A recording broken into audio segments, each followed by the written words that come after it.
Hello, today I'm gonna show you how to clear app cache and data on NOKIA 5.3.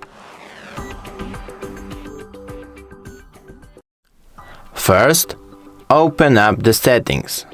They should be on your home screen, but if you can't find them, all you need to do is scroll up, then click on the search bar, write settings, then click on apps. Choose the app that you want to clear cache or your data. I'm gonna go with Chrome. Then click on storage and cache. And here you can clear your cache or manage your space. I'm just gonna clear cache. And it's done. Thanks for watching. Hope I helped you. It would be really nice if you could subscribe to our channel. Bye and see you soon.